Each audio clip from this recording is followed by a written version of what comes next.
Programme health और हम देख रहे हैं आप। मैं हूं आपके साथ आपका मेज़बान रहीम अहमद खान। हेल्थ और हम एक ऐसा प्रोग्राम जिसने जिम्मेदारी ली है कि आप तक हर डिजीज़, हर बीमारी के बारे में सही मालूमात पहुंचाई जाए ताकि आप अपना और अपनी फैमिली का सही से ख्याल रख पाए। आज हम बात करने जा रहे हैं आज के इस एपिसोड में ब्रेन ट्यूमर के बारे में। और बात करना इसलिए बेहद ज़रूरी है क्योंकि इस डिज़ीज़ के बारे में अक्सर लोग सही जानकारी अपने पास नहीं रखते, बस सुनी सुनाई बातें उन्हें पता होती है। और इसलिए भी ज़रूरी है क्योंकि इसके सिम्टम्स बहुत नॉर्मल होते हैं, कुछ ज़्यादा इंडिकेट नहीं करते हैं कि इतनी बड़ी बीमारी आपके शरीर में, जिस्म में दाखिल हो रही है। सिर दर्द, उल्टियाँ, कमज़ोरी, बहुत नॉर्मल से सिम्टम्स है, लेकिन बीमारी इतनी बड़ी। इसलिए आज हमने अपने शो में इन्वाइट किया है डॉक्टर प्रशांत चुनारा को। आप कंसल्टेंट न्यूरोसर्जन के तौर पर अपोलो हॉस्पिटल हैदरगुड़ा में फ़िलहाल खिदमत सर अंजाम दे रहे हैं, यानी कि सेवाएँ इनकी वहाँ पर जारी है। और फिलहाल इनकी सेवाएँ हमारे स्टूडियो में हैं और व्यूवर्स को आप बहुत कुछ बताने वाले हैं ब्रेन स्ट्रोक के बारे में। बहुत बहुत स्वागत है आपका। Thank you. क्या है ब्रेन स्ट्रोक, यहीं से करते हैं प्रोग्राम का आगाज़। ब्रेन स्ट्रोक क्या चीज़ है जिसको आसान भाषा में हम लोगों को समझा सके? ट्यूमर, ब्रेन ट्यूमर क्या है ये चीज़ जिसको हम आसान भाषा में दर्शकों को समझाएं ताकि उनके समझ में आए कि ये क्या है, क्योंकि इन्फॉर्मेशन नहीं है ना लोगों के पास, इसीलिए। जैसे ब्रेन ट्यूमर क्या एनी बॉडी में कुछ भी एरिया में जैसे गांठ बनता है उसको ट्यूमर बोलते हैं। कुछ भी सेल का, बॉडी का एक पार्ट का जब ओवर ग्रोथ हो जाते हैं और साइज रैपिडली ग्रोथ होता है उसको ट्यूमर बोलते हैं। वही ट्यूमर जब ब्रेन में आता है उसको ब्रेन ट्यूमर बोलते हैं। तो ब्रेन ट्यूमर जनरली दो प्रकार के होते हैं, जैसे एक बिनाइन ट्यूमर है विच इज़ नॉन कैंसरस, और एक मैलिग्नेंट ट्यूमर है जो एक कैंसरस ट्यूमर है। तो कभी कभी ये ब्रेन के अंदर भी गड्ढा बन जाते हैं, कभी कभी ब्रेन का बाहरी सरफेस पे जैसे बाहर का लेयर है ड्यूरा, उसके ऊपर से भी ट्यूमर आता है। तो जनरली जो अंदर का ट्यूमर है वो कैंसरस है और मैलिग्नेंट बोलते हैं उसको। और जो बाहर का ट्यूमर है उसको मेनिंजियोमा जैसे बिनाइन ट्यूमर बोलते हैं, वो थोड़ा कैंसरस नहीं है। दो टाइप के हैं, एक में कैंसर हो सकता है, एक में नहीं हो सकता है, लेकिन इसके प्रकार क्या सिर्फ दो ही है? दो ही टाइप के जो आपने बताया, इसके अलावा भी और भी कुछ ट्यूमर्स ऐसे होते हैं? जनरली और भी जैसे या हम कैंसर वाले ट्यूमर को डिवाइड करें या नॉन कैंसर बिनाइन ट्यूमर भी विभिन्न प्रकार के होता, जैसे लाइक मेनिंजियोमा होता है, पिट्यूटरी में ट्यूमर बनता है, और एक नर्व का जो लेयर होता है, नर्व स्थित लेयर से निकलता है, उसको स्क्वानोमा भी बोलते हैं। एंड ग्लायमा जैसे भी, ग्लायमा मतलब जो ब्रेन का अंदर से निकलता है। कभी कभी दूसरा जगह में बॉडी का ट्यूमर होके ब्रेन को स्प्रेड होता है, तो वो उसको मेटास्टेसिस जैसे मेट्स जैसे बोलते हैं, तो वो भी एक कैंसर है। एंड ओवरऑल बोले तो दोनों मतलब ब्रेन का ट्यूमर का जो है दो प्रकार भी होता है, एक बिनाइन है, एक मैलिग्नेंट है। तो एक कैंसरस है, नॉन कैंसरस है। तो बाकी और भी हो सकता है ब्रेन में गांठ का कारण, जैसे टीबी हो गया और कुछ इन्फेक्शन हो गया। तो टीबी का इन्फेक्शन होकर कभी कभी ट्यूबरकुलम बन जाते हैं, कभी गांठ जैसे बन जाते हैं, मगर ड्यू टू इन्फेक्शन की वजह से होता है। तो ये ट्यूमर नहीं है, मगर इन्फेक्शन की वजह से कभी कभी ब्रेन में भी गांठ बन जाता है। हमेशा जब भी हम किसी डिजीज़ को यहाँ पर डिस्कस करते हैं, हम सिम्टम्स को व्यूवर्स को बहुत ज़्यादा अच्छे से बताने की कोशिश करते हैं ताकि आप अपने पास एक अच्छी मालूमात, इन्फॉर्मेशन रख सके। ट्यूमर्स के सिम्टम जनरली जब ट्यूमर का सिम्टम्स आता है, कॉमन सिम्टम्स है, बट थोड़ा जोर से आता है। फॉर एग्जांपल जब ब्रेन में कुछ ट्यूमर होता है तो इनिशियली हेडेक से स्टार्ट होता है, माइनर सिम्टम्स, पर सारे हेडेक जो भी सिर में दर्द आ रहा है वो पूरा कैंसर की नहीं है। तो headache one of the common symptom of brain cancer और ट्यूमर, बट सारे हेडेक कैंसर के वजह से नहीं आ रहा है। जनरली ये ब्रेन ट्यूमर का हेडेक कैसे आता है, थोड़ा स्लो, इनिशियली जब स्टार्ट होता है डॉल लैकिंग सीवियर नहीं होता, तो धीरे धीरे धीरे उसका सीवियरिटी बढ़ के जाता। जनरली वो हेडेक मॉर्निंग में ज़्यादा आता, सुबह टाइम में ज़्यादा आता, और हेडेक उल्टी होने के बाद वो हेडेक कम हो जाता है। और इसके साथ जब भी देखने में भी कभी धुंधला धुंधला दिखता है, उसके साथ वोमिटिंग एसोसिएटेड रहता है। कभी कभी कुछ पेशेंट को सीजर जैसे फिट्स, मिर्जी आता है। एंड कुछ ऐसे ब्रेन का आगे भागे में ट्यूमर है तो बिहेवियरल चेंजेस आता है। जो बच्चा, जो लोग पहले से एक्टिव है, सडनली वो इनएक्टिव हो जाते हैं, डल हो जाते हैं, और बाहर जाते तो आने के लिए रास्ता भी भूल जाते हैं। कुछ एरिया का ट्यूमर है तो ऐसे जोग्राफिकल अप्रेक्सिया भी होता है। तो और कुछ जगह में है जैसे अबनॉर्मल उनका सेंसेशन आता है बॉडी में, और वीकनेस, और एक चीज़ है वीकनेस आना, बॉडी का एक साइड में वीकनेस आना, बात करने में थोड़ा स्लरिंग ऑफ स्पीच होना। और कभी कभी क्या होता है, जैसे हम सोच सकते हैं कि जैसे सीवियर हेडेक हुआ, उसके बाद वोमिटिंग होके फिर से आया तो पेशेंट बेहोश भी हो सकता है। एंड अदर सिम्टम्स क्या क्या हैं, जैसे चलने के टाइम में इम्बैलेंस होना, इनकोऑर्डिनेशन होना, ये सब उसका सब मेजर सिम्टम्स है। Yes.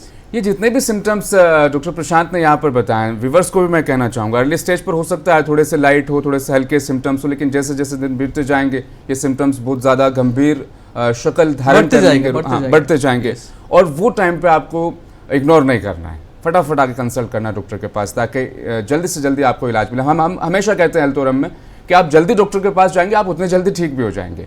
हमें डॉक्टर के पास कब जाना चाहिए, यहीं पर हर इंसान दरअसल देरी कर देता है। जब भी हम डॉक्टर से बात करते हैं ना इस शो में, यही बात बताई जाती है कि पेशेंट बहुत लेट आता है। जब भी मैं इसलिए ऐसे इधर ये बोलना चाहता हूँ कि जो नॉर्मल हेडेक है, डे टू डे लाइफ में आता है, कुछ स्ट्रेस आ गया, कुछ डिहाइड्रेशन आ गया, और नॉर्मल हेडेक से कुछ एब्नॉर्मल टाइप ऑफ हेडेक आ रहा है और वो दिन ब दिन बढ़ते जा रहा है। उसके साथ और जो फीचर्स जैसे उल्टी होने के टाइम में, उल्टी होने के बाद आपका सिम्टम्स कम हो जा रहे हैं, देखने में धुंधला धुंधला आता है और दोनों साइड में देखने में कुछ मुश्किल आ रहा है, उसके साथ बिहेवियरल चेंजेस भी आ रहे हैं और वीकनेस आ रहे हैं, कुछ एक साइड में वीकनेस आ रहा है, बात करने में मुश्किल आ रहा है। तो ये सब सिम्टम्स जब भी आए, नेग्लेक्ट नहीं करके इमीडिएटली न्यूरोसर्जन या न्यूरोलॉजिस्ट को दिखाना चाहिए।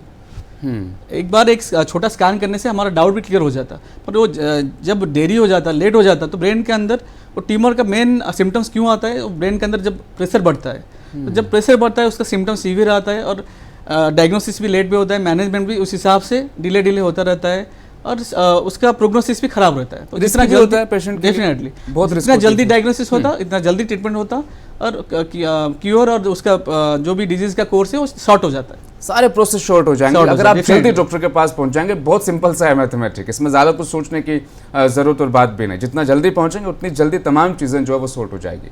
अब दरअसल हम आपको बताना चाहेंगे कि ब्रेन ट्यूमर किन लोगों को ज़्यादा होता है। लोग सोचते हैं कि नहीं बच्चों में हो जाता है, नहीं बड़ों में हो जाता है, नहीं बुजुर्गों में होता होगा। कोई एज क्राइटेरिया है इसमें या जनरली बोले तो हमारा स्टडी के मुताबिक जनरली 2 एक्सट्रीम एज ग्रुप, इधर छोटे बच्चे हो नहीं तो old age after 60 and below the 10 years, ये दोनों में मोस्ट कॉमनली दोनों एक्सट्रीम एज ग्रुप में ज़्यादा होता है। पर अडल्ट में होता है मगर in comparison to both the extreme age group थोड़ा कम होता है। पर अदर रिस्क फैक्टर जैसे जो लोग रेडिएशन को ज़्यादा एक्सपोजर होते हैं उनके होने का चांस है, नहीं तो कुछ पेशेंट्स को जैसे बोल रहे हैं कि हम कुछ जेनेटिक प्रीडिस्पोजर है, जैसे उनका पूर्व पीढ़ी में उनका फादर को, मदर को, उनका फैमिली में कोई ब्रदर को उसको है तो उनको ज़्यादा होने की चांस है। तो इस हिसाब से वो लोग पहले से ही स्क्रीनिंग कर लिए तो हम थोड़ा सतर्क रह सकते हैं और फ्यूचर में कुछ आए तो हम लोग उस हिसाब से प्रिपेयर होकर रह सकते हैं। ये बहुत अच्छा और वैलिड पॉइंट भी, अगर आपके खानदान में किसी को है तो फिर आप स्कैन करवाते रहिए, क्योंकि स्कैनिंग से आप भी बचेंगे और तमाम जो मुश्किलें हैं वो बच जाएगी। क्यों होता है ब्रेन ट्यूमर, ये लोग बहुत ज्यादा सोचते हैं कि नहीं मैं बहुत ज्यादा सोचता हूँ, स्ट्रेस में रहता हूँ, शायद इसीलिए ब्रेन ट्यूमर हो गया है। एक अजीब सा मिथ है, लेकिन क्या रीजन है एक्चुअल में वैलिड रीजन? स्ट्रेस लेना बुरी बात है, मगर ओनली स्ट्रेस से ऐसे ब्रेन ट्यूमर नहीं होता है। तो ब्रेन ट्यूमर के लिए मल्टीपल फैक्टर्स है, जैसे हमारा डाइट में ज़्यादा हम नाइट्रो से कंपाउंड लेते हैं, जैसे फ्राइड फूड लेते हैं और या कि रिफाइंड फूड लेते हैं, जो फूड में ज़्यादा नाइट्रेट कंपाउंड है वो हिसाब से, क्या जो पर्सन जैसे डॉक्टर्स हो, क्या जो भी फील्ड के काम करते हैं या रेडिएशन को ज़्यादा एक्सपोजर होते हैं उन लोगों को ज़्यादा होने का चांस है। प्लस जो भी जैसे बोला जेनेटिक डिजीज कुछ है उन लोगों का ज़्यादा होने का चांस है। ओवरऑल बोले तो मेजोरिटी ऑफ ट्यूमर का ऐसे पर्टिकुलर कॉज नहीं है, इसलिए हम बोलते हैं इडियोपैथिक। तो major cause is idiopathic, particular इतना रीजन नहीं है, और बाकी जो रिस्क फैक्टर बोला मैं वो भी उनको थोड़ा ऐड ऑन करता है। अच्छा, लोग बच्चों को लेकर अक्सर ये सवाल करते हैं कि बच्चों में ब्रेन ट्यूमर क्यों ही होता है, मतलब इतना छोटा बच्चा दुनिया में अभी आया है, इसको भी ब्रेन ट्यूमर हो गया। समझाइएगा थोड़ा सा यहाँ पर। नहीं, बच्चों में ब्रेन ट्यूमर होने का बहुत रिस्क रहता, बच्चे में सिम्टम्स भी थोड़ा इतना कन्फ्यूजिंग रहता कि इनिशियल हमको पता नहीं चलता कि जनरली जैसे उल्टियाँ होना, हम सारे बच्चे खाने के बाद उल्टी कर लेते हैं, मगर ये केस में मल्टीपल टाइम्स बार बार उल्टी होना, मिर्जी गिरना, तो ये सब में थोड़ा सतर्क रहना चाहिए। इमीडिएटली आपको पीडियाट्रिक न्यूरोसर्जन और न्यूरोसर्जन को दिखाना चाहिए, क्योंकि क्या है रीजन वो पहले से पता करें तो उस हिसाब से हम सतर्क होकर एक MRI स्कैन, छोटा सा MRI स्कैन से हमको पता चल जाएगी क्या है करके। अच्छा, मोबाइल फ़ोन बहुत ज़्यादा यूज़ करते हैं, यहाँ भी रेडिएशन होती है, जाहिर सी बात है, और पेरेंट्स बच्चों को बार बार समझाते हैं कि मोबाइल फ़ोन का इस्तेमाल ना करो। कुछ पेरेंट्स ये मानते हैं कि मोबाइल के ज़्यादा इस्तेमाल से ब्रेन ट्यूमर हो जाता है। नहीं, अभी तक जितना भी स्टडी हुआ है इस हिसाब से मोबाइल यूज़ करना मे बी इन फ्यूचर कुछ स्टडी हुआ तो हमको आ सकता है, मगर अभी जो प्रेजेंटली जितना स्टडीज़ है direct role from mobile watching to tumour, तो ब्रेन ट्यूमर ऐसे कुछ डायरेक्टली ताल्लुका अभी तक नहीं मिला। फिर भी अभी पता चलेगा, क्योंकि अभी ज़्यादा मोबाइल यूज़ करना अभी हम 5-10 ईयर्स हो गया स्टार्ट किए, तो after 10 years will get to know that ये कितना अफेक्ट कर रहा है, फ्यूचर में कुछ स्टडी आया तो फिलहाल तो ऐसे कुछ स्टडी नहीं है जिसमें directly we can correlate that. लेकिन फिर भी बच्चों को मैं डराऊंगा, आप मोबाइल तो देखना नहीं चाहिए, क्योंकि ओनली ब्रेन ट्यूमर नहीं, उसके वजह से बिहेवियरल चेंजेस होता है, मेमोरी का पावर कम होता है, सुनने में ताकत कम होता है, और ओन थिंकिंग वो भी धीरे धीरे थिंकिंग पावर कम हो जाता है। बच्चे आजकल के बच्चे देखें ज़्यादातर ऑटिज्म के, हाँ बात नहीं कर रहे, ऑटिज्म का अफेक्टेड होता है। क्यों? क्योंकि छोटे बच्चे से खाना नहीं खाया, कुछ मोबाइल दिखा दिए, धीरे धीरे वो सोशल इंटरेक्शन कम हो गया, तो उनका बिहेवियरल चेंजेस धीरे धीरे होके बच्चा धीरे धीरे डाउन हो रहा है। तो मोबाइल तो कभी भी देना नहीं चाहिए बच्चों को, पर इसके साथ डायरेक्ट कैंसर का रिलेटेड पूछे तो इतना लिंक अभी तक प्रूव नहीं हुआ है। अब हम टेस्ट और स्कैन की बात करते हैं। जब हम ब्रेन ट्यूमर के बारे में सुनते हैं तो MRI करवा लो, CT स्कैन करवा लो, ये 2 टेस्ट आमतौर पर होते हैं। किस तरीके से टेस्ट वर्क करते हैं और कैसे पता लगता है एज ए डॉक्टर कि इनको किस स्टेज का ट्यूमर है? जनरली एनी ब्रेन ट्यूमर के लिए तो best investigation is MRI। CT में कभी कभी कुछ ट्यूमर से पता नहीं चलता, मगर MRI is the best investigation. उसमें पता चलता है कि वो ट्यूमर कैसा है, अगर कैंसरस है, नॉन कैंसरस है, और ट्यूमर कौन सा एरिया ऑफ ब्रेन है, उसी हिसाब से हमारा मैनेजमेंट, जो भी ट्रीटमेंट, सर्जरी, सब कुछ चेंज हो जाते हैं। तो MRI का भी वेराइटी ऑफ सीक्वेंसेस है, जैसे बोले तो प्लेन MRI है, कॉन्ट्रास्ट MRI है, उसके साथ रिसेंट एडवांसेस जैसा है DTI MRI, diffuse tensor imaging MRI, functional MRI, ये सब रिसेंट एडवांसेस है जिसमें हमको ट्यूमर के बारे में पता चलता है, और नॉर्मल ब्रेन कितना अफेक्टेड हुआ, कितना फाइबर्स डैमेज हुआ, वो पूरा क्लियरली पता चलता है। तो ओवरऑल बोले तो MRI is the best investigation for diagnosis से ट्यूमर। प्रोग्राम में हमने आपको सिम्टम्स बताए, कॉजेज बताए, और अब दरअसल मेन जो टॉपिक है हमारा, वहाँ हम पहुँच रहे हैं, ट्रीटमेंट। इसका ट्रीटमेंट क्या क्या है और किस तरीके से 100% क्योर इसमें इंसान हो सकता है, किस तरह के आपको दरअसल प्रिकॉशंस भी यूज़ करने हैं ड्यूरिंग द ट्रीटमेंट, तमाम चीज़ों को हम डिस्कस करेंगे। लेकिन व्यूअर्स को एक बार फिर से मैं याद दिला दूँ, ड्यूरिंग द प्रोग्राम आप हमें फ़ोन कॉल कर सकते हैं और आपके जहन में जो भी सवाल है वो दरअसल आप हमसे पूछ सकते हैं। डॉक्टर प्रशांत उसका जवाब भी शो में शामिल करेंगे। इस पीछे कॉलर जुड़ भी गए, उनसे हम दरअसल यहाँ पर बात कर लेते हैं। जी सुन पा रहे हैं आप मुझे? कौन और कहाँ से बात कर रहे हैं, बताइएगा। जी मेरा नाम आयशा है और मैं गोलकुंडे से बात कर रही हूँ। जी सवाल पेश कीजिएगा अपना। मेरा क्वेश्चन ये था कि सर हम लोग जैसा जॉब कर रहे हैं प्रेजेंटली, तो हम लोग का ज़्यादा टाइम पूरा सिस्टम के सामने ही रहते हैं हम लोग, तो उससे क्या ब्रेन ट्यूमर के चांसेस रहते हैं, जैसा हेडेक होना एंड नेक और बैक का जो पेन रहता, उससे क्या ये सिम्टम्स है? ब्रेन ट्यूमर जैसे सर दर्द या इस तरह के तमाम चीज़ें आ रही है, बहुत हेक्टिक लाइफ, बिजी शेड्यूल है, उनको टेस्ट करवा लेना चाहिए? नहीं, जैसे टिपिकल साइंस में बताया वो सब है तो देखना चाहिए। नॉर्मल हेडेक को इतना टेंशन लेने वाला नहीं है, क्योंकि majority more than 90% of headache are not due to cancer. तो पेशेंट के सिम्टम्स क्या बताइए? सिम्टम्स एक बार फिर से बताइएगा, आप किस तरह के हैं? नेक्स्ट जब वापस से शामिल होंगे तो इनसे हम और चीज़ों को सुन लेंगे और व्यूअर्स को भी हम समझा देंगे। अब दरअसल ट्रीटमेंट का जो है सफर, ये बहुत ज़रूरी है। ट्रीटमेंट के बारे में अक्सर लोग सोचते हैं कि ब्रेन ट्यूमर हो गया अब तो बचना मुश्किल है, लेकिन बचाते हैं डॉक्टर्स ब्रेन ट्यूमर पेशेंट्स को बहुत ज़्यादा। किस तरीके से पूरा प्रोसेस है, समझाइएगा। पहले ऐसा, अभी ब्रेन ट्यूमर, जैसे हम पहले छोटे थे उस टाइम में ब्रेन ट्यूमर सुनकर थोड़ा घबराहट आता है, तो अभी साइंस इतना आगे चला गया है कि ये सब डरने का बात नहीं है। जनरली बोले तो मैनेजमेंट कैसा है, 2 प्रकार के ट्यूमर आपको बताया ऑलरेडी, बिनाइन ट्यूमर और मालिग्नेंट ट्यूमर। बिनाइन ट्यूमर को जनरली जब साइज छोटा है तो उसमें सर्जरी की जरूरत नहीं है और सिम्टम्स नहीं है, तो सर्जरी की जरूरत नहीं हो सकते। मगर मालिग्नेंट ट्यूमर को जब भी हम डायग्नोसिस कर रहे हैं, उसका surgery is the best treatment.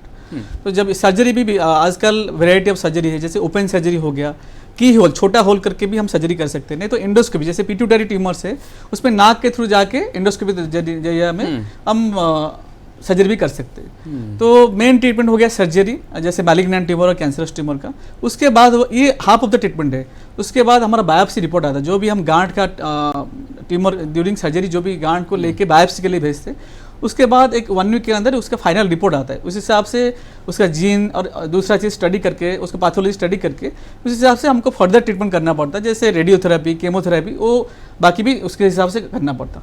और पेशेंट को रेगुलर फॉलोअप में रहना पड़ता है, so that regularly you can do MRI, और फिर से ट्यूमर आया क्या नहीं आया उसको रेगुलर फॉलोअप करना पड़ता है। अच्छा, रेडियोथेरेपी ट्रीटमेंट जब भी ब्रेन ट्यूमर में हम सुनते हैं, थोड़ा सा अवॉइड करने की कोशिश करते हैं लोग कि नहीं पहले से रेडिएशन की वजह से इतना कुछ हो गया, अब फिर रेडियोथेरेपी, यहाँ कन्विंस होने में थोड़ा सा टाइम लगता है। तो किस तरीके से आप उन लोगों को गाइड करें कि नहीं रेडिएशन अलग है, रेडियोथेरेपी आपके लिए फायदेमंद है। डेफिनेटली। तो आजकल जनरली जैसे रेडियोथेरेपी पहले जैसा था, अभी ऐसे डरने वाला नहीं है। अभी रिसेंट टेक्निक बहुत सारा है, जैसे बोलते हैं कि proton beam therapy, IMRT, intensity modulated radiotherapy. These are इतना सिलेक्टेड एरिया में, जैसे ब्रेन ट्यूमर डीप लोकेशन में पर्टिकुलरली वो एरिया को जाके ट्यूमर को ही डैमेज करता है, बाकी सराउंडिंग ब्रेन एरिया को डैमेज नहीं करता। तो ये सब रिसेंट एडवांसेस है, तो डरने के लिए कुछ चीज़ नहीं है।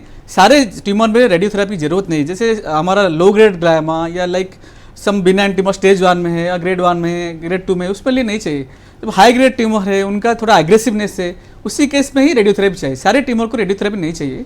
वो after biopsy report and surgery के दौरान उनको पता चल जाता कि ट्यूमर का वेराइटी कैसा है, उनका उनका मतलब एग्रेसिवनेस कैसा है, उसको रेडियोथेरेपी चाहिए कि नहीं चाहिए। तो इस हिसाब से हम फर्दर रेडियोथेरेपी और केमोथेरेपी भी जाते हैं। डॉक्टर प्रशांत भी यहाँ पर बता रहे हैं, रेडिएशन के जितने एक्सपर्ट से हमने बात की, बहुत टारगेटेड रेडिएशन थेरेपी दी जाती है, सिर्फ वो ट्यूमर को डिस्ट्रॉय करती है और बहुत ज़्यादा इफेक्टेबल भी है, ज़रूरी भी है। हालांकि सब में रेडिएशन नहीं दिया जाता है, ये भी बिल्कुल अपने आप में सही है। लेकिन क्या 100% क्योर इसमें इंसान हो जाता है, बिल्कुल ठीक हो जाता है, और क्या ब्रेन ट्यूमर वापस आ जाएगा? ये कन्फ्यूजन में भी बहुत सारे लोग जीते हैं, उनको थोड़ा सा समझाइएगा। जैसे मैं बताया कि बिनाइन ट्यूमर, जो बिनाइन मतलब नॉन कैंसरस, जो भी कैंसर नहीं है, वो जो गांठ है उसको एक बार निकाल दिए तो जनरली मेजोरिटी ऑफ चांस में वो नहीं आता दोबारा। फिर भी हमको कुछ जैसे कुछ टाइप ग्रेड 3 ट्यूमर कभी कभी आ सकते हैं। बिनाइन ट्यूमर जनरली फ्यूचर में और रिकरेंस होने का चांस कम है। और मालिग्नेंट ट्यूमर जो भी जो कैंसरस ट्यूमर है, उसको थोड़ा हमको ध्यान में रखना पड़ेगा, क्योंकि वो फ्यूचर में फिर से आने का चांस रहता है। और एक चीज़ उसके ऊपर डिपेंड करता है हम सर्जरी के दौरान कितना ट्यूमर निकालें। पूरा ट्यूमर का अच्छे से निकल गया तो there is less chance of recurrence, दोबारा आने का चांस थोड़ा कम है। मगर थोड़ा भी बाकी रह गया है, क्योंकि वो ट्यूमर कभी कभी क्या होता है, ब्रेन का इंपॉर्टेंट पार्ट में रहता है, लगा रहता है, और कुछ नर्व स्ट्रक्चर और ब्रेन का कुछ इंपॉर्टेंट पार्ट को लगा रहता है। उस हिसाब से हमको कभी कभी ब्रेन ट्यूमर कुछ हिस्से को छोड़ के आना पड़ता है। तो इसी केस में रेडियोथेरेपी लेना पड़ता है और क्लोजली फॉलोअप करना पड़ता। शायद वो छोटा वाला ट्यूमर फ्यूचर में और साइज बड़ा नहीं हुआ और कुछ एग्रेसिवनेस उसका बढ़ नहीं गया, तो इसके लिए फॉलोअप MRI करना पड़ता बीच बीच में। जरूरी भी है, पेशेंट के लिए जरूरी है, जरूर डेफिनेटली जरूरी। हाँ, लोग अक्सर ये सोचते हैं कि ऑपरेशन जो सर्जरी होगी ना बहुत ज़्यादा खतरनाक होती है। ऑपरेशन मतलब वो पूरा कट लगेगा, वहाँ पूरा खुलेगा सर आपका, और वो सोचना है, आपका सिर्फ एक विचार है। लेकिन सर्जरी बहुत एडवांस लेवल पर हो गई है सर्जरी के लिए। पेशेंट बहुत जल्दी मान तो जाते हैं, लेकिन अंदर एक डर रहता है उनके। अभी भी बहुत सारे रिसेंट चीज आए हैं, जैसे बोले थे कि हम न्यूरो नेविगेशन, जैसे हम गूगल मैप में नेविगेट करके एक एरिया में पहुंचते, अभी अभी न्यूरो नेविगेशन आया। जैसे न्यूरो नेविगेशन मतलब सर्जरी के दौरान हमको पता चल जाता है कि ट्यूमर हम सर्जरी के टाइम में किधर है एग्जैक्टली, वो हमको दिखाता है इमेज में। और कुछ है जैसे IONM, intra of neuro monitoring, उसके लिए वो क्या करता है, कुछ नर्व को या कुछ एरिया को डैमेज करता है, वो भी हमको बताता है ड्यूरिंग सर्जरी। ये सब चीज़ रिसेंट एडवांसेस है। उसके साथ भी और चीज़ है लाइक जैसे इंट्रा ऑफ अल्ट्रासाउंड और इंट्रा MRI। उसका मतलब क्या है, सर्जरी के दौरान हम अल्ट्रासाउंड और MRI यूज़ करके हमको पता चल सकता है कि हम पूरा ट्यूमर निकाले या कुछ छोड़ दिए, वो पूरा पता चल जाता। तो इस हिसाब से हम और थोड़ा अच्छे से वो ट्यूमर को, गड्ढा को निकाल सकते। तो this all are advance techniques. और एडवांस चीज़ें आने भी वाली है, जिससे और बहुत ज़्यादा दरअसल ये चीज़ें ठीक हो जाएगी। वक्त कितना लगता है? लोग अक्सर ये सोचते हैं कि ब्रेन ट्यूमर हो गया तो बहुत सालों तक ये लंबा इलाज चलेगा, लेकिन वो सिर्फ फॉलोअप की बात होती है, वो जरूरी है पेशेंट के लिए भी। थोड़ा सा यहाँ गाइड कीजिए कि वक्त तो सिर्फ ट्रीटमेंट का है, बाकी फॉलोअप जरूरी है। बिनाइन ट्यूमर जैसे बोला, वो अर्ली स्टेज में है तो एक बार सर्जरी हो गया, 2-3 बार फॉलोअप, ये तो ऑलमोस्ट वो क्योर जैसा हो जाता है। जैसे मैलिग्नेंट ट्यूमर और कैंसरस ट्यूमर्स रहता है, उसके बाद एक बार सर्जरी के बाद अकॉर्डिंग टू स्टेज उस हिसाब से रेडियोथेरेपी केमोथेरेपी का साइकिल रहता है। कुछ फॉर एग्जांपल 6 साइकिल या 8 साइकिल रहता है। वो साइकिल होने के बाद आपका डॉक्टर को रेगुलरली एक 3 मंथ और 6 मंथ में फॉलोअप करना पड़ता है। ऐसे नहीं कि सालों भर लगता है, ऐसे नहीं, it will be completed with in months, ऐसे ईयर ऐसा नहीं है। कुछ रेयर ट्यूमर से जो वेरी एग्रेसिव है, उसको कभी कभी सालों से ज़्यादा लगने के भी चांस रहता है। और वो सीवियर कंडीशन वाले होते होंगे बहुत ज़्यादा, तो वहाँ वक्त लगेगा। वक्त लगे थोड़ा, ऐसे लंबा नहीं, 1 साल 2 साल तक लग सकते हैं। और वो वक्त इसीलिए आपको देना ज़रूरी, क्योंकि आपको जीना है, आपकी अपनी ज़िंदगी को बचाना है। वो वक्त इसीलिए वहाँ पर देना बहुत ज़रूरी हो भी जाता है। अब दरअसल मैं जब छोटा था ना, मैं सोचता था कि अगर आपको ब्रेन ट्यूमर हो गया तो आपकी याददाश्त चली जाएगी। ये बहुत ज़्यादा मैं सोचता था, मुझे लगता है बहुत सारे लोग इस बारे में सोचते हैं। यहाँ समझाइएगा थोड़ा सा। नहीं, याददाश्त जैसे बोला कि ब्रेन का ट्यूमर भी विभिन्न जैसे डिफरेंट एरिया में होता है। जैसे आपने बताया फ्रंटल एरिया जो हमारा जो मेमोरी के लिए मेनली डिपेंडेंट होता है, तो वो एरिया में ट्यूमर है तो कभी कभी याददाश्त चले जाते हैं। जैसे आपको बोला कि कभी आदमी घर से बाहर गया, आने के लिए कभी कभी रास्ता भूल जाता है। वो जैसे जनरली ये एरिया में जो होता है पेरिएटल एरिया, वो रीजन में ट्यूमर रहता है, कभी कभी वो जोग्राफिकल मतलब आपका लोकेशन वाइज वो भी भूल जाता है। तो मोस्टली बिहेवियरल चेंजेस और मेमोरी का इम्पैक्ट मोस्टली आगे वाला ब्रेन का जो आगे वाला हिस्सा है वो एरिया में ट्यूमर, जैसे उसको फ्रंटल ट्यूमर बोलते हैं, फ्रंटल एरिया में ट्यूमर, वो एरिया में ज़्यादा तक अफेक्टेड होता है। वो ट्यूमर निकालने के बाद थोड़ी सी दिक्कत हो सकती है। दिक्कत हो सकते हैं, हाँ, दिक्कत हो सकती है, लेकिन हर केस में नहीं, ये बहुत ही हाँ हर केस में ऐसे नहीं होता, कुछ परसेंटेज वाला depend upon the aggressiveness of tumour के साइज कैसा है। छोटा साइज हो तो इतना अफेक्टेड नहीं होता। और अगेन ये depends upon the area of brain, brain का कौन सा एरिया, मेमोरी एरिया में और कौन से स्पीच एरिया, कौन से एरिया को अफेक्टेड है, उस हिसाब से भी ये आउटकम भी डिपेंड करता है। जो एरिया में इंपॉर्टेंट स्ट्रक्चर नहीं है उस हिसाब से ट्यूमर का इतना सिम्टम्स नहीं आता। मगर जो एरिया में इंपॉर्टेंट एरिया है, जैसे हमारा हाथ का पैरों का मूवमेंट है ना, स्पीच का एरिया होना, बात करने की एरिया होगा, वो एरिया में ट्यूमर होता तो वो थोड़ा सीवियर होता और पेशेंट हमको इस हिसाब से सिम्टम्स लेके आते हैं। दरअसल बहुत सारे लोग ये सोचते हैं कि इलाज के बाद जब ब्रेन ट्यूमर का आप ट्रीटमेंट ले लेंगे कंप्लीट, तो क्या आप कंप्लीट ठीक हो जाएंगे और एक नॉर्मल जिंदगी जैसे आप पहले गुजारते थे वैसे गुजारना शुरू कर देते हैं। बहुत से लोग इस बारे में सोचते हैं। बहुत सारे एथलीट हैं जिनको ब्रेन ट्यूमर हुआ था, ट्रीटमेंट के बाद वापस उन्होंने अपना गेम कंटिन्यू किया और मेडल्स भी जीते हैं। लेकिन डॉक्टर प्रशांत बताएंगे तो शायद आप ज़्यादा अच्छे से समझेंगे। ये भी एक बड़ा सवाल है, मगर डेफिनेटली ट्यूमर्स में आप कंप्लीट ट्रीटमेंट के बाद अपने आप नॉर्मल रेगुलर एक्टिविटीज़, आपका जो भी प्रोफेशन है आप आराम से रिटर्न कर सकते हैं। ऐसे कुछ नहीं कि एक बार ट्यूमर हो गया हम लाइफ लॉन्ग ऐसे पूरा बेकार हो गए, ऐसे कुछ भी नहीं है। हम फिर से नॉर्मल लाइफ को हम आ सकते हैं। अच्छा, ट्यूमर्स के जब हम केसेस की बात करते हैं ना, तो रिसेंटली पिछले 4-5 सालों में बहुत ज़्यादा हमने आमतौर पर सुनना शुरू कर दिया। बहुत पहले हम सिर्फ मूवीज़ में, ड्रामा में हम सुनते थे कि ब्रेन ट्यूमर हुआ है एक्ट्रेस को, लेकिन अभी रिश्तेदारों में, गली में भी आसपास हमें ये सुनने को मिलता है। क्या वजह है इसकी? क्या लाइफस्टाइल बहुत तेज़ी से बदला? डेफिनेटली लाइफस्टाइल है, क्योंकि पहले जैसे हम छोटे थे इतना ब्रेन ट्यूमर के बारे में इतना हमको जानकर नहीं आता था, मगर अभी क्यों आ रहे हैं? जनरली लाइफस्टाइल, स्ट्रेस ज़्यादा लेते हैं, हमारा स्लीप साइकिल पूरा डिस्टर्ब्ड है, लेट नाइट तक मोबाइल देख रहे हैं, स्क्रीन टाइम बहुत ज़्यादा है। फूड में भी हम थोड़ा घर का खाना कम कर रहे हैं, बाहर का खाना जैसे बिरयानी, फ्राइड फूड्स और like junk food, smoked food, जैसे मतलब सबसे ख़राब चीज़ स्मोक्ड फूड, जैसे हम बोलते हैं ना कुछ कबाब, ये सब जो स्मोक से बनता है, they are very dangerous for tumour. Smoke और गंदे तेल में, हाँ गंदे तेल में बार बार जो उसमें होता है वो सब typical, mostly diet, life cycle, stress और ये सब मिल के ट्यूमर की तरफ ज़्यादा हमको ले जाता है। अच्छा, बहुत से लोग दरअसल ये शिकायत करते हैं कि लाइफस्टाइल का हम क्या करें, क्योंकि अब ये हमारी ज़िंदगी में दाखिल हो चुके हैं, हम इसके आदी बन चुके हैं, इसके बिना जी भी नहीं सकते हैं और फिर बीमारियां भी इससे दाखिल हो रही है। कुछ बीच का रास्ता बताओ डॉक्टर। जैसे हम कुछ डिस्टर्ब साइकिल में है तो सडनली तो ऐसे चेंज नहीं कर सकते, slowly you have to do. तो जैसे हम कुछ 4 आवर्स हो रहे हैं तो हमका कि हमारा ड्यूटी टाइम नाइट को है, तो धीरे धीरे हम वो प्रोफेशन को चेंज करेंगे।